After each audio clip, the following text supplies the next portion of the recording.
नमस्कार, एक बार फिर स्वागत है आपका हमारे चैनल नेटवर्क लाइव पर और मैं हूं आपके साथ इच्छा कर। आज की स्पेशल रिपोर्ट में हम जानेंगे कि क्या निर्मला सीतारमण का जीएसटी फेस्टिवल ऑफर बिहार चुनाव में बीजेपी एनडीए की मदद करेगा या फिर नहीं। निर्मला सीतारमण ने 2025 के आम बजट में बिहार के लिए छप्पर फाड़ तोहफों की सौगात दी है और जो कसर बाकी थी जीएसटी रिफॉर्म में उसे भी पूरा कर दिया है। अव्वल तो वित्त मंत्री निर्मला सीतारमण जीएसटी रिफॉर्म का मकसद देश के 140 करोड़ लोगों के लिए बता रही है, लेकिन वो ये बताना भी भूल जाती हैं कि बीजेपी के लोगों के लिए छठ पूजा से पहले ही जीएसटी सुधारों का फायदा मिलने लगेगा। आम बजट दिल्ली विधानसभा चुनाव से ठीक पहले पेश हुआ था। बजट में 12 लाख रुपए तक की आय पर इनकम टैक्स छूट दिए जाने की घोषणा को भी चुनावों से जोड़ना समझा गया था।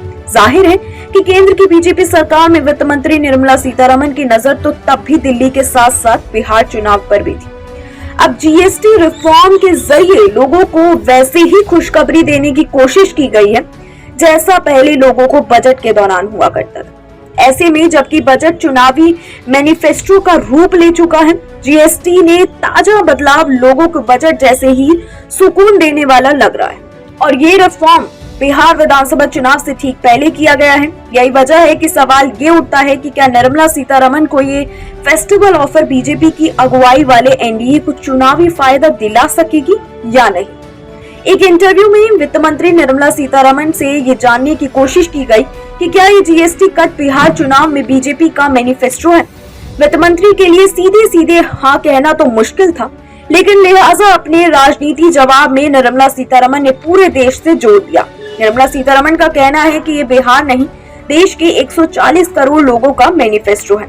निर्मला सीतारमण को राजनीतिक जवाब जरूरी देना था, लेकिन बिहार चुनाव के माहौल में मौका भी नहीं गंवाना था। आखिर अगले साल भी तो पश्चिम बंगाल, केरल और तमिलनाडु जैसे राज्यों में भी विधानसभा चुनाव होने।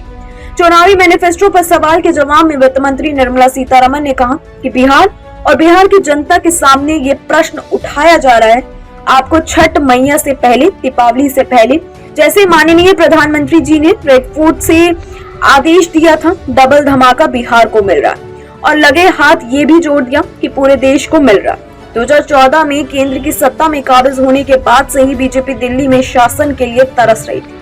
बहुत सारे प्रयोग किए। देश की पहली महिला आईपीएस ऑफिसर किरण बेदी को मैदान में उतारने से लेकर प्रधानमंत्री नरेंद्र मोदी के नाम पर चुनाव लड़ने तक।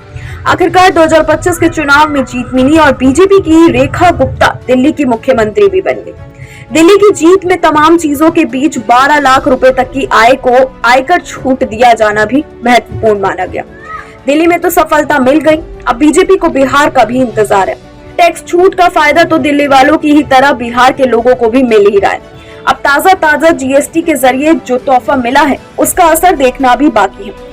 वैसे बिहार के लिए बजट में और भी काफी चीजें दी गई हैं और उनमें प्रमुख था बिहार में मखाना बोर्ड की स्थापना, बिहार में green field airport Patna airport और ब्राउन फील्ड एयरपोर्ट बिहाटा के अलावा तैयार किए जाने की घोषणा बजट में भी की गई थी। बिहार को खान प्रौद्योगिकी संस्थान का तोहफा भी आम बजट में ही मिल गया है।